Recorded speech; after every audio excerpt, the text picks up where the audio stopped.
This is Monicah Kariuki, and again, today I have Benson and Alex with me because the last time I apologized that the microphone was not working. Sometimes there are some things that are just beyond your control, and that was. So anyway, Alex and Benson have accepted to be here again so that they can explain why the Council of Governors is coming to Dallas, Texas. Before we can even go to what we need to talk about today, I just need Alex and Benson to briefly introduce themselves, what they do, and your chairmanship, and all that good stuff. Benson? Good afternoon. My name is Benson Kasue. I represent the East Africa Chamber of Commerce. This is the body that, if you are interested in doing business in East Africa, you need to get with us and we can help you facilitate that, connect you with the right people. So, delighted to be with you, Monica, and thank you so much for taking the time to do this with us. You forgot to say you're also board member. Good afternoon, everyone. This is Alex Karundu. I'm the chairman of the KDAC. The second chairman, Benson, was my first chairman. And I'm also a board member of East African Chamber of Commerce. Both bodies work in collaboration, one being a little bit more political and the other one being more economic, but in tandem with our philosophy of upgrading our city to both being alert and being investors. Thank you. Awesome. Thank you so much for that. Okay, the last time that we had sat down, we were talking more about corruption. I really would like to shift this debate or the talks today just about the meeting. Why the governors are coming, because I think we all have agreed, I haven't heard you guys repudiating that there is corruption. We all have established that. We all agree. We are all in consensus. So if we can move on from that.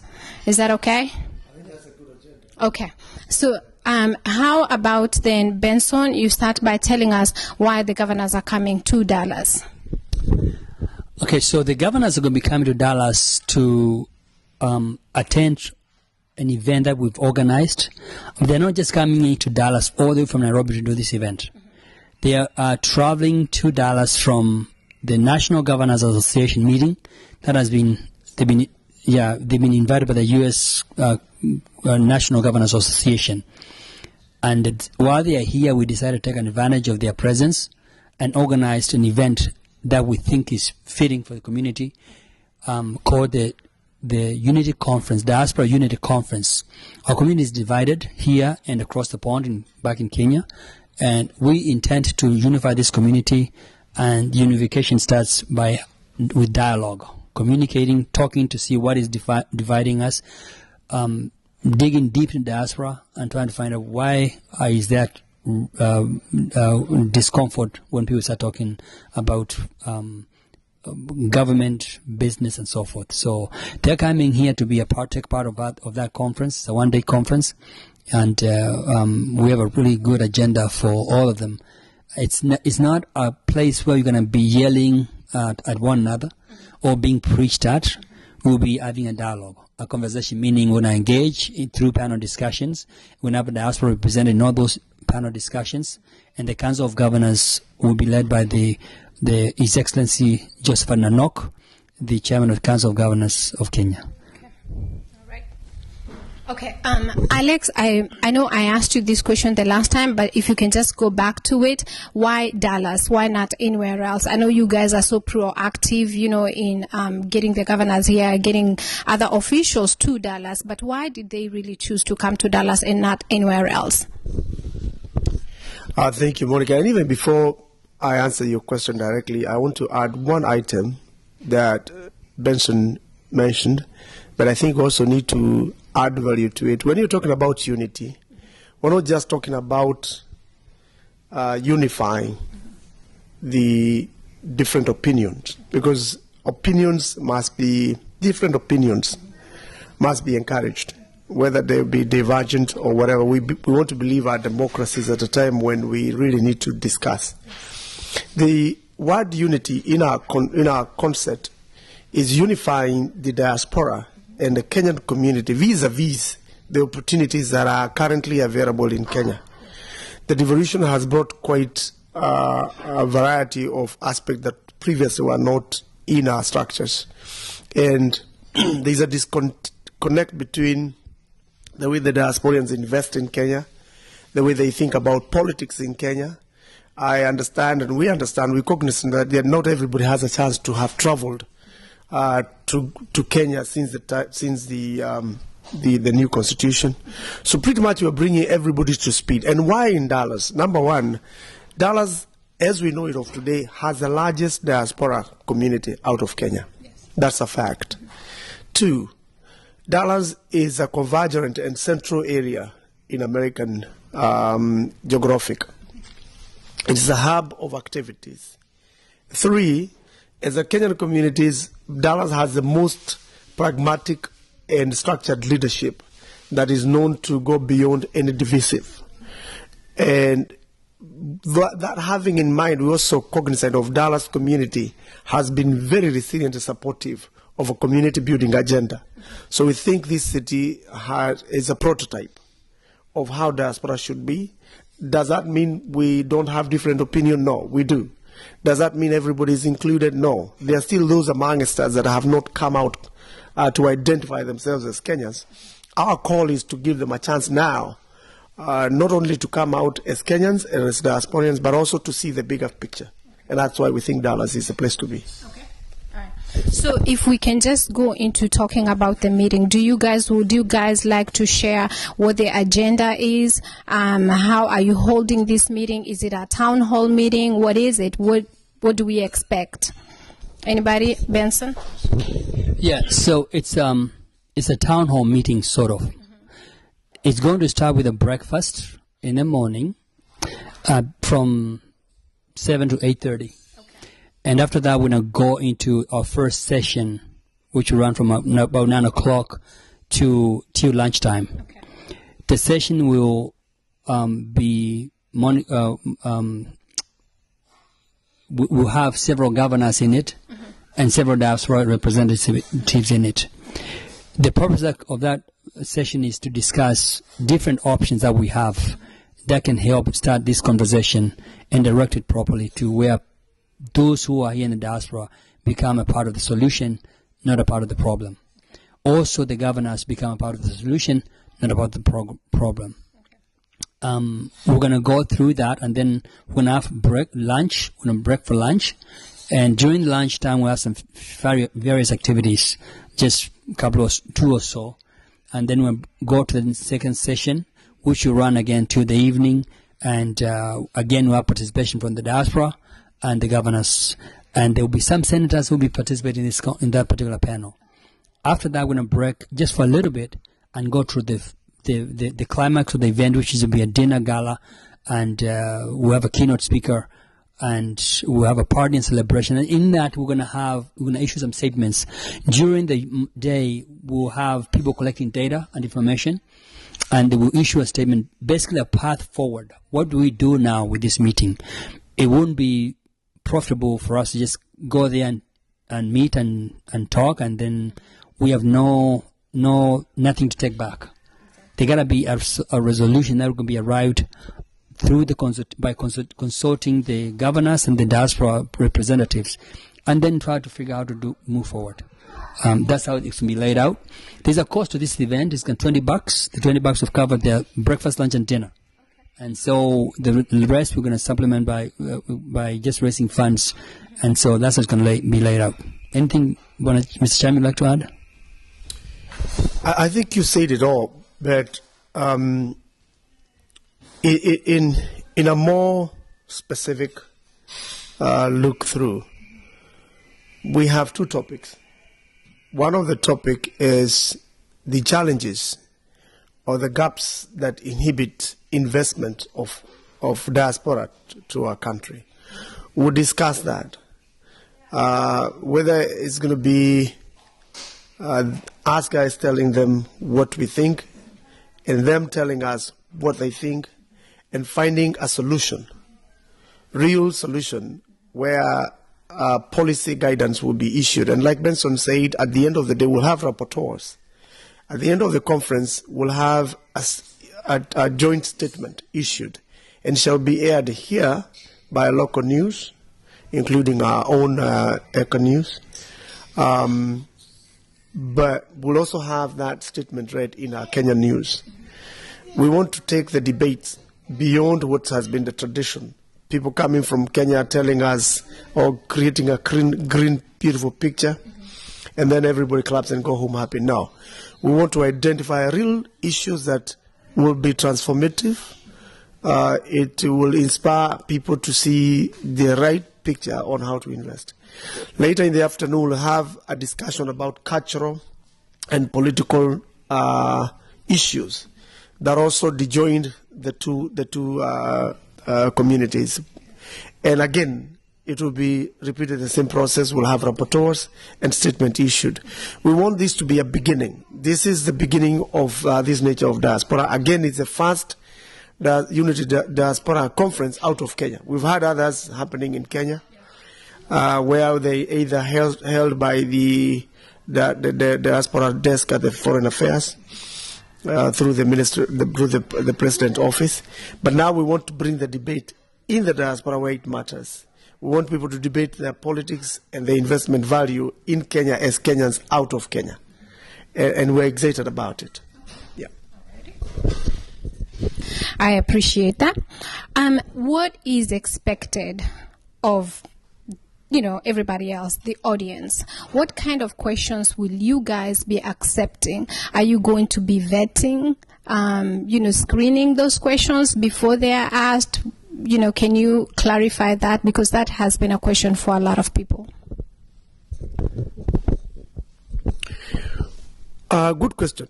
But even before you get a QA, because that will be a section where there is question and answers, the real debate is in the panel.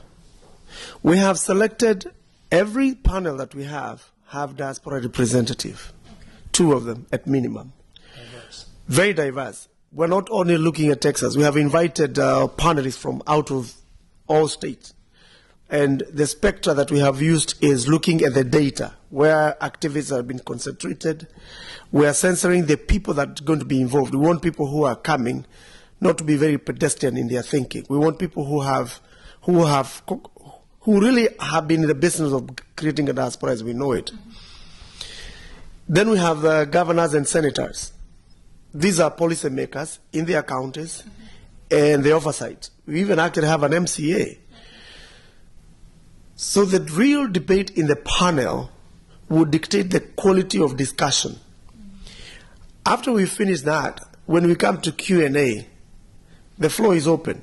Obviously, we do not want to be rhetoric. There are some questions that are going to be rhetoric. And if it's a rhetoric question, it's going to attract a rhetoric answer. We want to keep away from that. It's only one day. And for God's sake, we don't want to bring ourselves a whole one day of event and then we're going to hear about the old stories. So we don't want to censor anyone. But we want to plead to people to be conscious, recognize these are leaders there by their own right, that diaspora is a mature people. We understand the nature of politics, have different opinion, and so we're not going to marshal anybody to have not a different opinion, a similar opinion. But we want to be civil and to ask questions that will bring to real solution. So yes, some question will not be answered if the question does not meet the aggregate. But we want to have an open, mature debate that would attract the kind of investment that we want to bring. Just in addition to what Alex is saying, we're not going to censor people per se. We want people to have maturity in their thought, maturity and respect in their questioning. I know people are disturbed by corruption, and that's a question that be all over, be asked again and again and again. Yeah. They're going to look at this event as a waste of time and money. One, we're not wasting any time or any money.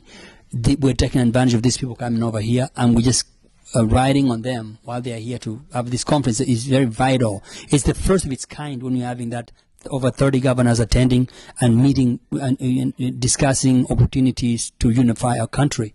It's a great opportunity, but we encourage Kenyans to think beyond that and try to come up with a solution, not heckling. Yeah.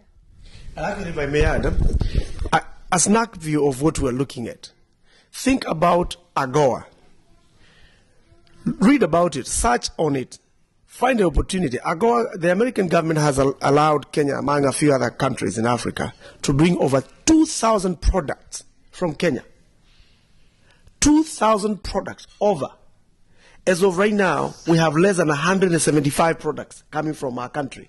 Yet these are products that are available in Kenya. What can you do as a person who lives here if you don't trust the Kenyan system? Can you trust the American system that has given us the opportunity? Yes. So really, that is where the debate should be, because we want to build a community, but also we cannot build a community when we are poor. We want to be wealthy. And it has always been the battle of minds. Can we elevate our mindset to where you can grow personal interest? Because government is not the solution. All over the world, government has been a problem. Can we as a people bring the solution to the government, but number one, uplift our lifestyle? That should be our debate. Okay, I think I just got out of my Facebook page over here, but I will log back in. But thank you for that. So what you are saying, there's going to be a panel that will be discussing this issue. So this panel is actually representing the rest of the diaspora, because not everybody can be in the panel. So it is a debate between the panel and the governors, correct? It will be before the Q&A. Yes, of course. Yeah. They'll have a discussion. And the people we nominate to represent the diaspora will be there in the panel with the governors. They will have a conversation, sort of not necessarily a debate, but conversation, a dialogue, and we will pull questions from the crowd, and get the crowd a huge participation, and they'll drive these discussions, because maybe the governors some of the questions be asked, they might not be expecting them. Even the diaspora people might not be expecting. The governors will also have questions to ask the diaspora. Right. We're not necessarily like trying to pin the governors on the wall asking them questions.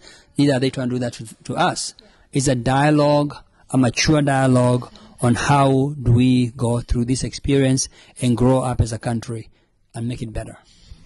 Okay, now that you mentioned that it's questions from audience, but can people send in their questions before that day? That way you have the questions ready, and, you can just have them, to the governors. Because sometimes even the governors, I don't know about you, but sometimes when you go for an interview, you might want to know what you will be asked, so you can have research or have your data. Of course, we invite them to do that, and they can send those questions to us, or there's an info. What's our website? What's our email? KDSC info at kdsc@gmail.com. So, or they can send it to me. We'll post it over here. We'll share that with them. And, we want to be able to get as many questions as possible. Okay. Yeah. All right. As we are going on with this, if anybody has any questions, I am looking at you guys that have logged in. So if you have any questions for Alex or Benson, please, the time to ask is now. But what do you guys tell those people that are feeling they're still sitting on their fence, they don't know whether to come or not? What is the opportunity that they would be missing if they don't come? How many of these people in the diaspora have an opportunity when they go to Kenya to meet with their governors? Mm-hmm. Governors represent over 1 million people mostly. And if they want to access to talk to their governors one-on-one, engage them in a dialogue that can change the country, and this is the opportunity for them to do that. Mm-hmm. They should plan on coming. I don't see no reason why they shouldn't do that.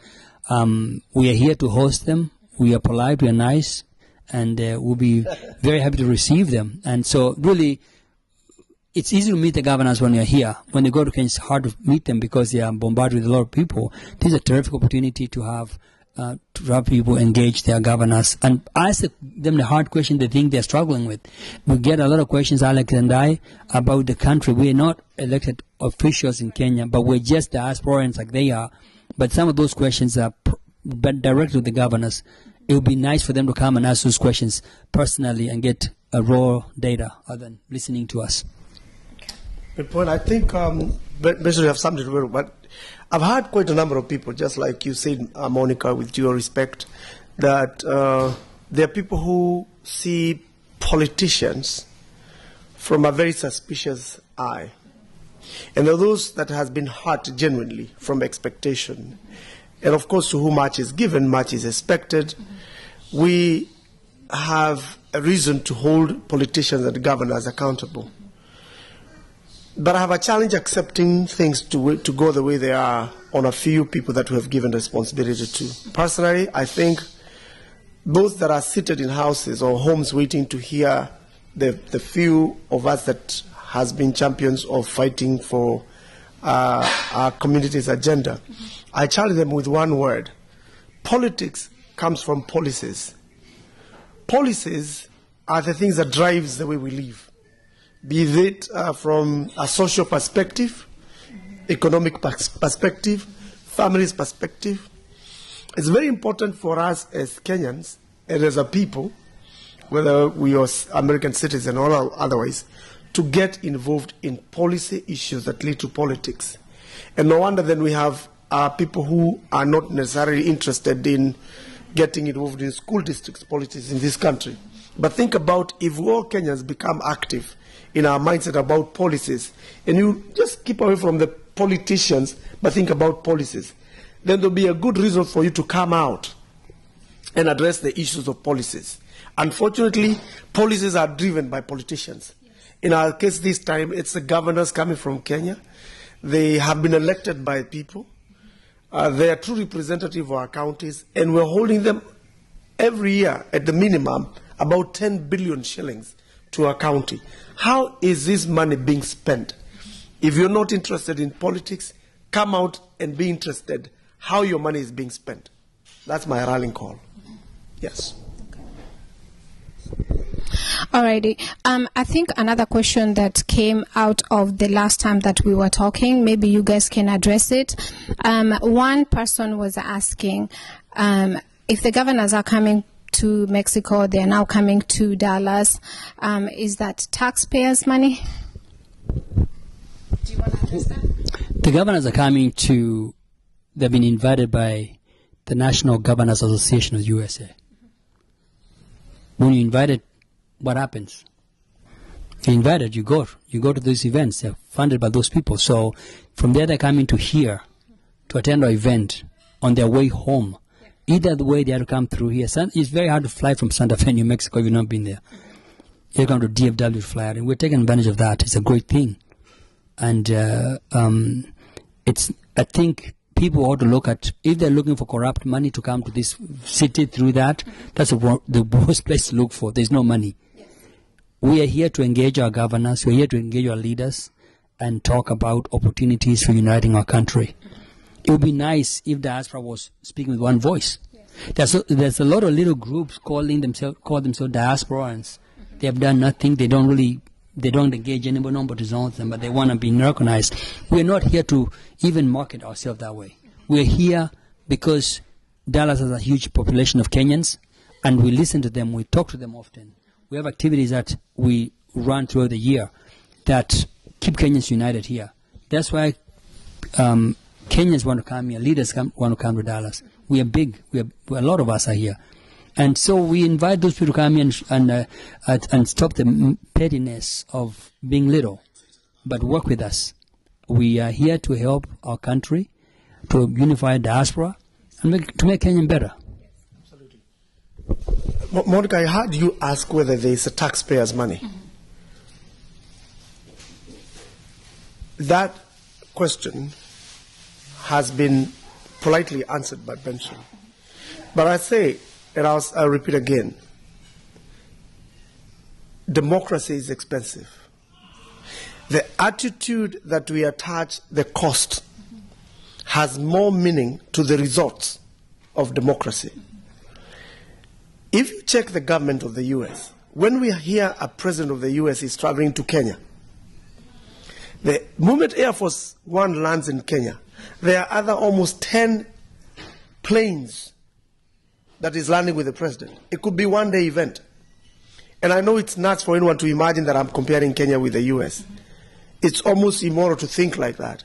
But no, it is not. Guess what? The moment we elect a governor, the moment we created a constitution that allowed all these power seats Immediately governor is elected, he stops to be the governor, the person, and becomes an institution. That institution has a cost. Now, if you call that cost immoral or unnecessary, you will need to challenge the Constitution. So Benson and I cannot sit here and try to say there will be no cost or try to imagine what cost. It's not our responsibility. Whether we call the governors or not, I don't know what they do in their daily lives. This is part of the democratization process of our country. It will have some cost. What we should be against is misuse of funds. But if the Diaspora Conference will have a reasonable resolution that will bring energy and resources to our country, so be it. Then the cost of bringing them here, whether it's going to be paid by the Americans, whether there will be a certain portion amount of money that the government is going to spend on it, if the value of them coming here brings sense to our community, brings business to our community, brings better results for our country, I'll be the last person to put a hand on it. It is a worth investment. I think it's worth also mentioning that Diaspora contributes a lot of money towards our GDP. And every time a governor in Kenya goes to meet their constituency, to their county, they spend money, taxpayers' money. We fund their vehicles, we fund their salary, we fund everything. It would be unwise for the government of Kenya not to actually put some money in the diaspora in managing that discussion.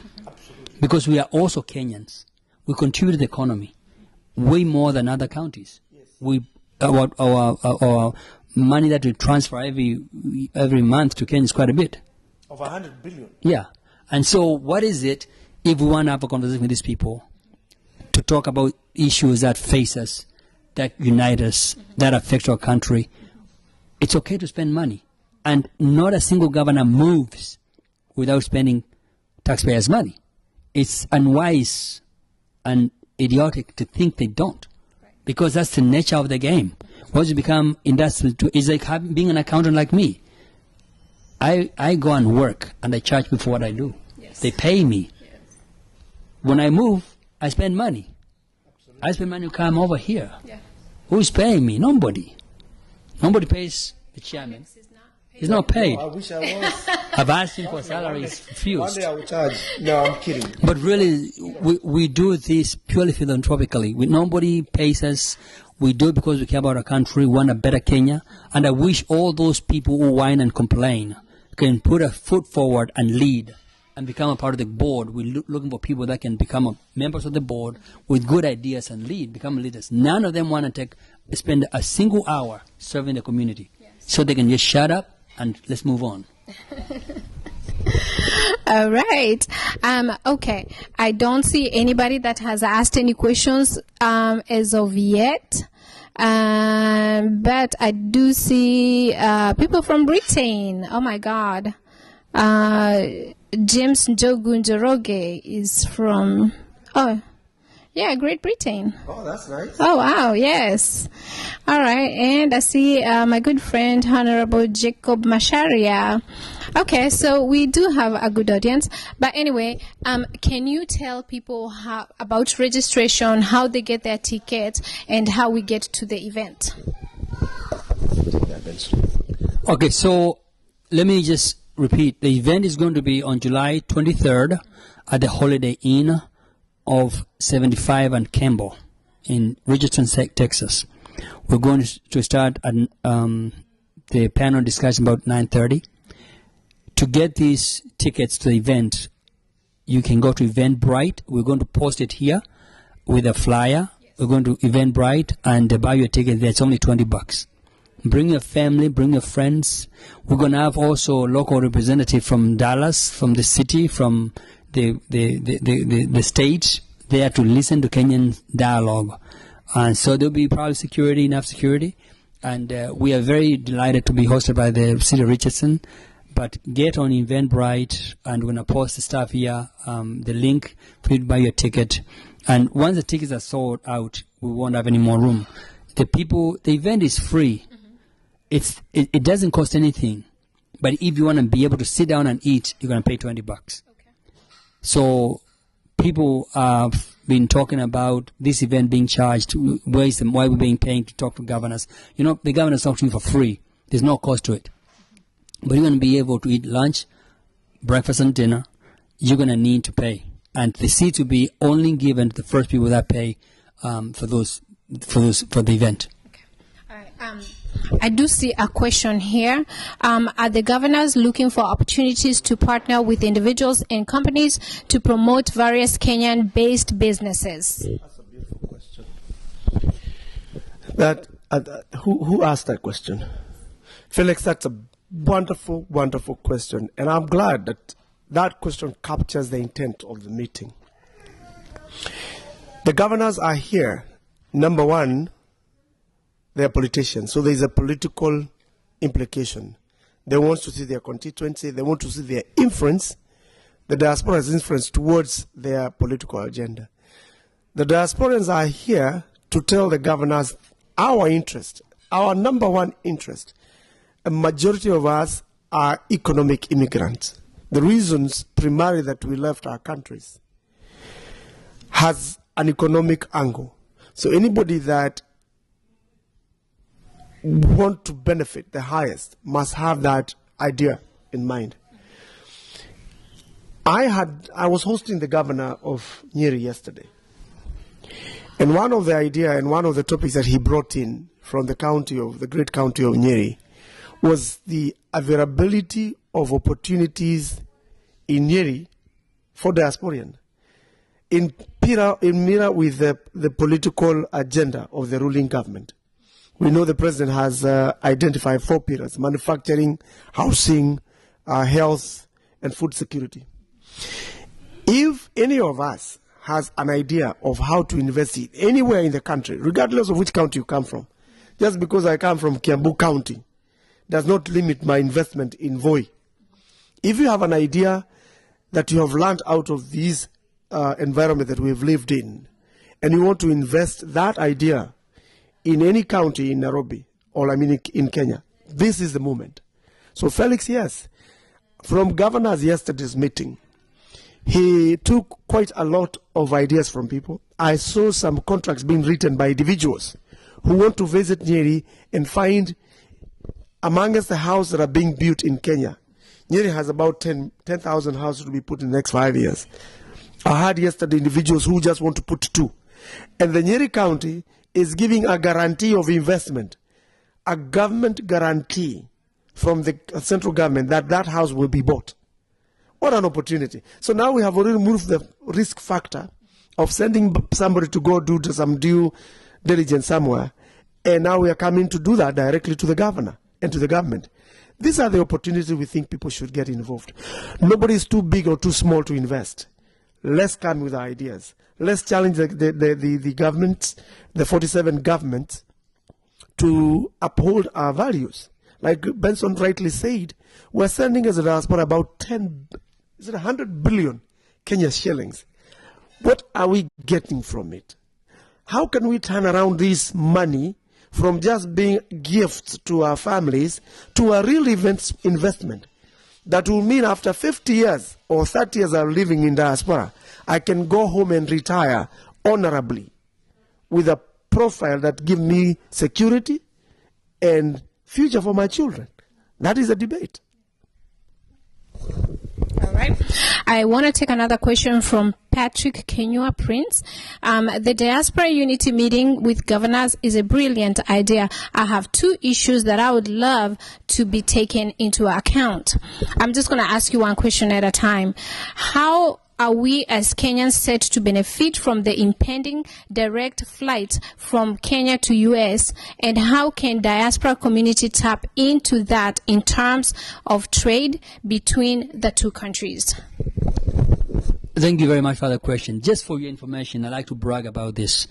The East African Chamber of Commerce has been the driving force behind these direct flights. We've been discussing this particular issue for over 7 years, 10 years now. And we're glad to see it coming to fruition. Originally, the flight was to come out of Dallas because of the American Airways, how their Sky partnership has said, they're not probably set with Kenya Airways, so Delta is taking that off from New York. So For one, also buy your tickets to fly to Kenya. The flight takes off on October 28th. That's the inaugural flight from New York, and it's $697 round trip for that inaugural flight. Yes. So get on board and get your flight. Now, with respect to your question, the reason that flight makes sense, number one, besides carrying us, allowing us to come here faster, it opens a window for commerce. We'll be able to bring our produce here. Mm-hmm. Right now, our produce go to Europe. Our flowers go to Europe. Mm-hmm. They don't come from this market. This is one of the great markets. This is going to open that up because you'll be able to board those flowers and produces from Nairobi and ship them on to U.S. and they'll be logistically spread over the country. Mm-hmm. Great opportunity for our market, for our farmers. So that's what I see that being attended in a very, very positive way. It's going to help even the small farmers access this market. We'll also be able to send our stuff back home easily. I flew to Kenya one time with a guy from Mexico. He was looking to investing in hotels in Kenya. We flew from here to Amsterdam and Amsterdam to Nairobi. That's back from door to door is about 24 hours. And the question he asked me is, he said, why do I have to fly all the way here to make money? I can fly to Mexico and do it, and it's just one shot. This will encourage investors to fly to Kenya directly and faster and get the job done and invest there.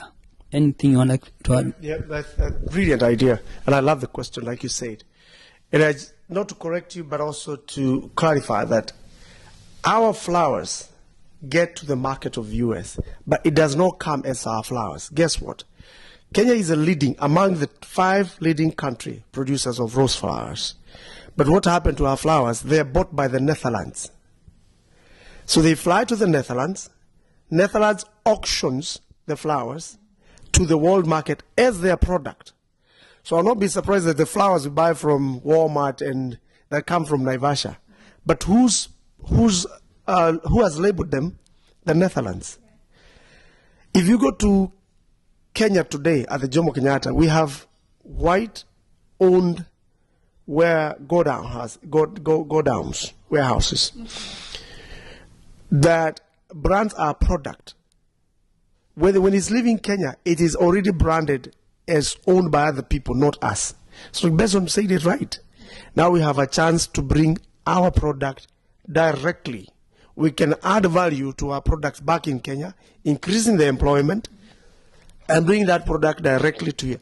But more important, before we lose it, Nairobi becomes a hub for the region that will be flying to the U.S. Now, anybody who is flying from Mozambique, for example, or from Zanzibar, or from Somali, or from Southern Sudan, guess what? For them to fly to the U.S., they don't have to go to Europe. They don't have to go to Doha. Nairobi becomes Europe. So they will fly to Nairobi, and from Nairobi flies straight to New York. The economic of scales becomes the answer to this question. That Kenya, number one, as a country, is strategically positioning itself, stamping itself as a center of trade. And two, the diasporians, especially the U.S., becomes the highest beneficiary. Not only do we cut short our time for flight, and time is money, but also anybody that is flying to Kenya or has an investment value to Africa, Kenya becomes a choice. Heavy benefits to the flight. I need us to go a little bit quickly. And his second question was, does the diaspora community have a place in the devolved system of governance, and how can we create linkages with an aim to improving social and economic well-being of Kenya? Who was that? Same guy. Okay. Patrick, thank you. Again, a great question. Did you say the question is whether diaspora has a representative or have a devolved system? He's asking how we get involved in a devolved system or devolved governance. And how can we create linkages with an aim to improving social and economic well-being? Perfect question. Part of our discussion with the governance, how do we as diasporians becomes actual representatives of interests of counties? you have a portfolio, or you come from a certain county that you think you have a platform to sell ideas, can you now negotiate with the individuals' governments among the 47 governments, because they are really governments within one government? Can you now strategize yourself with a product or with the knowledge to represent the interests of that government in the US? What an opportunity. Policy-wise, no, we don't. The idea here is to create a diaspora that is effective, that has the capacity to negotiate their deal with the government directly or indirectly. Benson clearly said it. If we are limiting over 100 billion, what is there for us as diasporian? Why are we allowing ourselves to be looked as numbers? Can we now use our muscle as diasporian and get a pie? This is the debate of the day. What is there for us? We have talked about all these issues, corruption, misgovernment. Yes, those are real issues. And then what? What is the solution? We have lived in a country that is driven by ICT. We know how technology can not only reduce the backlogs and the bottlenecks that comes with service that the government renders. From our experiences here, what can we enforce and what can we sell in Kenya to remove the challenges of service delivery, to better our solutions in service provision, to increase our capacity in food production? What are the lessons learned? And yes, governments and institutions are not events. They are processes. That process starts with you and I. We must be involved. We must participate. The attitude of the participation is critical to the result. Not negatively. We can criticize, but we must offer more than criticism. What can we do as diasporian? That is my attitude. Let me just add one more thing. We have a large population of diasporans in the U.S., and we have the numbers, but we're not united. In as much as we operate as small groups, the government will never give us the credit that we need. If we're united, we can make a lot of difference in our country. The government will respect us, and they'll give us a part, perhaps part of that devolution pie. That's what a part of this conference should be able to address. We'd like to see a diaspora representation in the government, and I'm sure the president is thinking about it. But we have to show unity, because if we pick Alex to be our representative in the diaspora, and we're not united, some other smaller groups that are trying to circumvent the work we are doing, it creates another problem. But we are hoping that this will be the genesis of wonderful things to come from diaspora, and we invite Kenyans to participate in large groups. Don't be shy, but be united. Unless you're united, we can never move forward. Let me just mention a couple of some of the people that are coming to this conference, so that you can know if your governor is going to be there. We're going to find His Excellency Governor Francis Kimemia, His Excellency Governor Nyagarama, Keretu Murugi. All these are excellencies. Zakaria Bado, Muthoni Juki, Joseph Nanok, that's the chairman. His Excellency Salim Muvura, that's his vice chair. Yeah, Joseph Olenlenku, Venadette Waititu, Colonel Rasanga, Mike Songo, Steve Sang, Joy Laboso, Moses Lenokola, John Lanyangapao, Charity Gilu, Professor Kibwana, Martin Wambora, Mohammed Ali, Professor Paul Chepkwonyi, Ali Roba. These are all your excellencies. These are a lot of people coming over here. We have Alex Tagos, Mutai Kahiga, Dado Gadona, Professor Anyang Nyong, Jackson Madago. We have Engineer Francis Malit, Martin Mashisho, Stanley Terras, Arai Arab Ahmed Mukhtar Ali, James Maina. These are all, and then we have people from the Council of Governors that will be attending as well, the Secretariat. So that's a huge population of people coming over here to be with us and to. Actually, you know who's the best also coming? The control of budget. Yeah, the control of Agnes Odhiambo. Mm-hmm. That is the person that checks how the expenditure is. She's coming. So anybody that thinks that the money or there is ulterior motive, guess what? The controller of budget, who is responsible to control how money is being used at the county level, national level, is in the meeting. That tells you the kind of caliber of attendance we have. There's nothing that is being done behind the scenes or arrangements beyond a proper process. So we are excited. Oh yeah, and this event is being put in collaboration with the Ministry of Foreign Affairs, Council of Governors of Kenya, and our Kenya Embassy in Washington, D.C. His Excellency Ambassador Gidai will be here to attend that event as well and be a part of the conversation. All right. I don't see any other questions, so I guess everybody must be content with what you guys have said, because if they had questions, I guess they would have been asking, right? So let me just go back and see if there's anybody that has come last minute. No, I don't see any other questions. So if you guys have any other thoughts that you want to share before we can end this, Benson?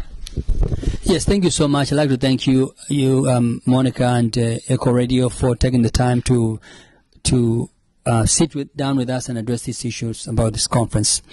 We are delighted that the Council of Governors is coming over here to Dallas, and we're excited about the potential and the opportunities that can be created, and the dialogue that will be initiated here. And we hope to make that dialogue grand. And we look forward to hosting all those who will be visiting us from Kenya and from here in the diaspora. I'm excited because in talking to them, I'm going to inject the East Africa Chamber of Commerce, which is the vehicle that drives the business to our community, to these governors. We've closed some deals. Recently, we started, the Kericho County is going to construct a cancer treatment facility that will take care of people in not just in East Africa, in Kericho, but all over Africa. We don't have a proton therapy center treatment facility in Africa. So this is one of its kind, and we are delighted to bring that to the community.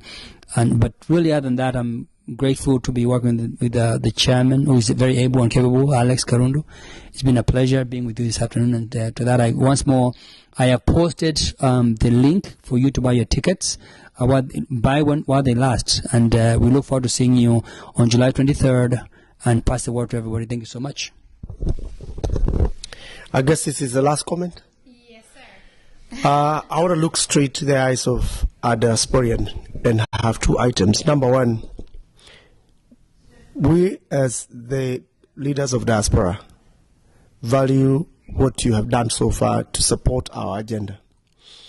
We plead for your support in the future activities, but more close to the 23rd July governors conference. We want you not only to come, but also to participate where you can help. Hosting a good 30 huge delegation is quite a task between the leadership of East African Chamber of Commerce and Kenya Diaspora Advisory Council. So please volunteer. Number two, even as we do this, we recognize that our communities are still under stress. We have among us our people who are still looking for opportunities for employment here. We have our people who are struggling with issues of adjusting their status. We have some of our people who are still struggling with drug and alcoholism. Some of our youth are indulged and have gone even to rehabs, and unfortunate incidents of death has occurred as a community. We have people who are still jobless. We can do and we can come out from these challenges together as a people. The first point is for you to come out, to engage yourself to the institutions that we have identified to bring value to our tables. And more one of that institution beside others is Kenya Diaspora Advisory Council. I plead with you to come out, join us to fight the rights and the opportunities for our people here. We have more challenges as we move as a community, as we get big in numbers. We need to be involved in political issues in this country. We have a population that need to be involved in school districts. Our children are attending schools here. We want in the next 5 years to have some of our people in school districts leadership, in council meeting leadership. Guess what? That is what will bring the next Obama from Kenya. We want our people also to be involved in community building. We want to put our own community halls. We don't have to. Kenyans are spending about $300,000 a year in renting halls. That money can be used internally, if only we can agree, so that we can start building structures, building a community that will face the challenges, political and social, economical, and political for our future as a country. And like I said earlier on, we can only serve for too long.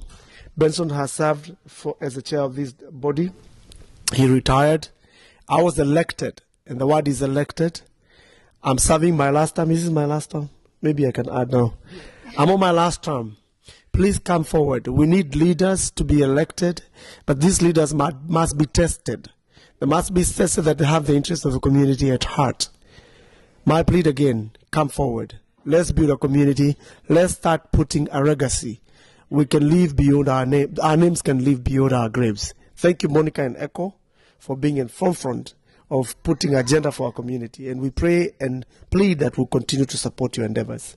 Thank you again. And just before we go, I just want to mention Patrick Kenywa. He said satisfactory answers from the two gentlemen, well answered. As a parting shot, challenged the Council of Governors to set up a diaspora office in all counties as a sign of good faith and a policy shift towards a more collaborative approach towards development. Now, I don't want you to answer that question. I want you to promise me that you will go back to this and really talk to him on Facebook.